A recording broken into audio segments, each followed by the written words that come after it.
Alors dans cette vidéo, nous allons voir comment utiliser l'outil WebSIG. On va faire un petit tour de l'application, on va voir les différents boutons, fenêtres et menus.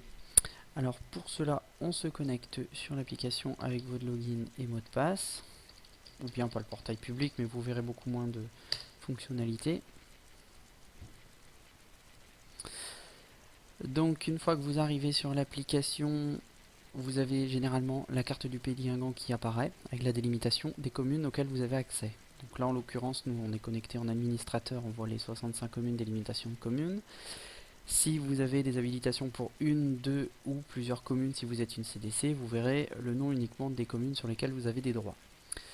Si on survole rapidement l'application, tout en haut c'est marqué utilisateur admin, vous avez le nom de votre utilisateur, la carte que vous utilisez, l'outil et puis autrement le positionnement géographique lorsque vous déplacez le curseur. Première chose à retenir, il faut aller dans application aide pour trouver un début de réponse si vous êtes seul face à l'application et que vous ne savez pas à quoi correspond un bouton. Vous voyez, l'aide est regroupée dans son sommaire par bouton, menu et liste déroulante. Si vous avez une petite question sur un bouton, vous cliquez sur bouton.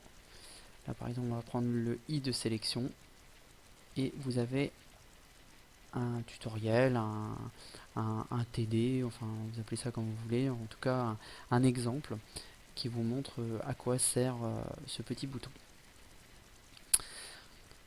Ensuite, fenêtre vous permet d'avoir accès, tout ce qu'on parle de fenêtre, c'est tous ces petits blocs qui apparaissent à l'écran. Donc en l'occurrence ici on a la fenêtre carte de référence, légende et table des matières, qu'on peut bien sûr faire disparaître et faire réapparaître à partir de fenêtre, table des matières, fenêtre légende, fenêtre carte de référence. Vous avez vu que vous pouvez déplacer l'ensemble des fenêtres et également les redimensionner, car en fonction de la taille de votre écran, vous aurez plus ou moins de la place. En l'occurrence ici on a un écran 28 pouces, donc on a beaucoup de place, donc on peut se permettre de laisser toutes les fenêtres sur la carte. D'autres fenêtres sont accessibles, à savoir mesure et sélection. Ça va vous permettre de faire des mesures. Voilà, j'ai besoin de calculer un linéaire de clôture, un tour de parcelle. Donc vous avez vu que j'appuie à chaque fois pour faire un point. Et vous avez cette petite règle ici, afficher les mesures. Vous cliquez dessus et vous avez un tableau avec l'ensemble de votre dessin, descriptif de vos segments, etc.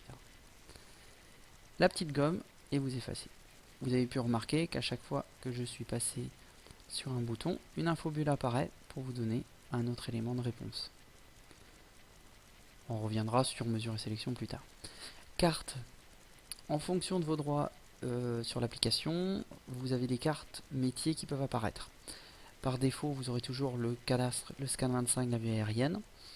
Et là, vous avez des cartes pour la CDC ici de l'emploi, pour Guingamp Communauté, des notions d'observatoire, d'environnement et autour de l'économie. Donc chaque carte apparaît en fonction de l'utilisateur. L'outil comparaison, lui, va vous permettre de couper l'écran en deux et de voir à gauche, par exemple, la carte qu'on a actuellement. Et on va mettre par exemple en comparaison, environnement, les périmètres de protection. L'application se coupe en deux. Et vous allez pouvoir interagir sur deux contenus différents. Ça permet d'éviter d'avoir une carte avec trop de bazar et où le contenu devient moins lisible. Le module cadastre vous permet d'accéder en fonction de vos droits à des fonctions de recherche, communes, sections, parcelles, etc. Le module rapport vous permet de sortir des tableaux Excel sur l'état de vos propriétaires, les subdivisions, emprises locaux, etc.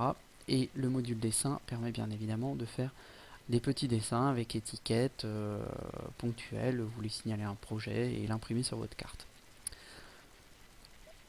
Lorsque vous êtes perdu, si sur l'application, on ne sait jamais, ça plante, ça bug, vous avez des erreurs, vous cliquez toujours sur carte cadastre et ça vous permet de revenir à l'état initial.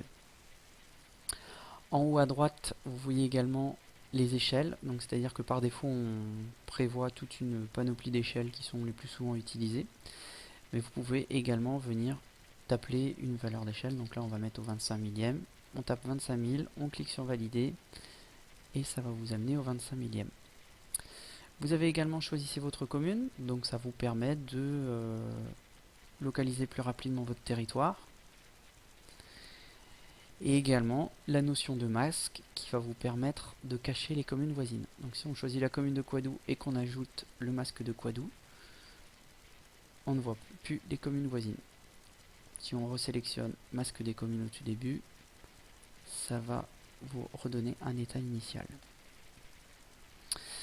Donc les boutons de plus et de moins je vous les passe, mis à part que le plus vous pouvez, si vous restez cliqué, délimiter un viseur pour zoomer sur l'application.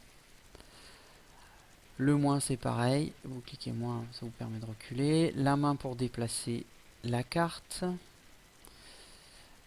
Les flèches gauche et droite vous permettent de faire un zoom précédent ou suivant, donc c'est l'équivalent de la touche annulée sur Word ou quand vous voulez revenir en arrière. Le bouton rafraîchir la carte ici, il correspond à chaque fois que vous venez cocher une nouvelle couche. Exemple, ici on est toujours je crois sur la commune de Quadou. Ah non, on est arrivé à Mousteru, juste à côté de Quadou. Donc on va revenir, on va choisir la main, on va se repositionner sur Quadou. Et donc là en l'occurrence on a commencé à dessiner le plus de Quadou. On coche le répertoire urbanisme, il se passe rien. On clique sur rafraîchir la carte, on va demander à afficher le contenu. Ensuite, les boutons I ici, c'est plus pour une utilisation expert. Ça va vous permettre de, quand vous cliquez sur un endroit, de vous lister toutes les valeurs, toutes les informations disponibles. Donc vous avez vu, c'est assez... bon, c'est pas très facile à lire, c'est, comme je dis, pour un usage beaucoup plus expert. Ensuite, permet le retour carte simple, c'est quand vous êtes double carte. Ici, le formulaire d'impression. C'est-à-dire qu'au moment où vous cliquez sur le formulaire d'impression, une boîte de dialogue s'ouvre, celle que j'agite ici, avec un viseur en rouge qui apparaît, qui vous permet de délimiter votre zone d'impression pour conserver l'échelle lorsque vous allez imprimer votre carte, si vous voulez une carte au 1/500, une carte au 1/2 millième, etc.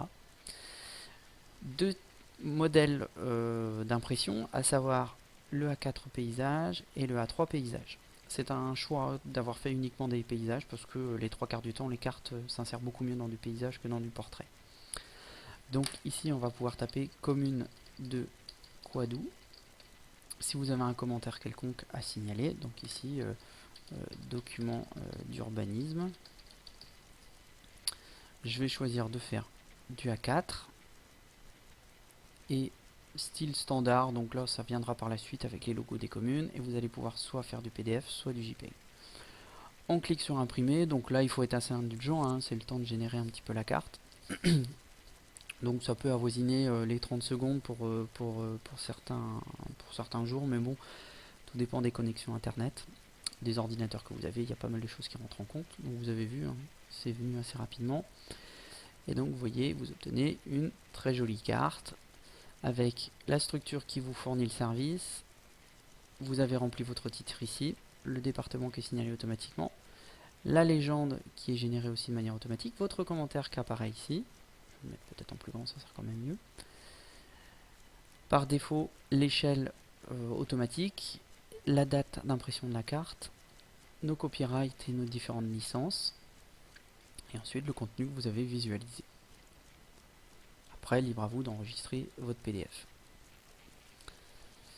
Voilà pour l'impression, et ensuite vient ces trois derniers boutons qu'il faut retenir qui sont autour de la consultation du cadastre.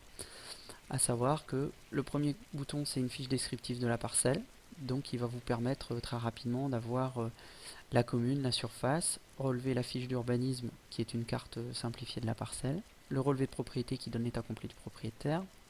Donc là vous voyez ici en dessous, vous ne verrez pas de nom, hein, puisque comme l'application est en accès. Et très rapidement, tout en bas, s'il y a présence d'un règlement, vous avez automatiquement ici voir le règlement. Vous cliquez dessus, le règlement de plus va s'ouvrir.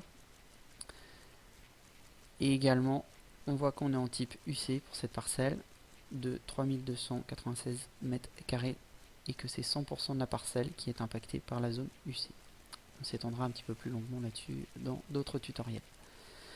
Les deux autres boutons, fiche d'urbanisme, vous permettent de cliquer sur la parcelle et générer automatiquement un PDF avec parcelle non propriétaire.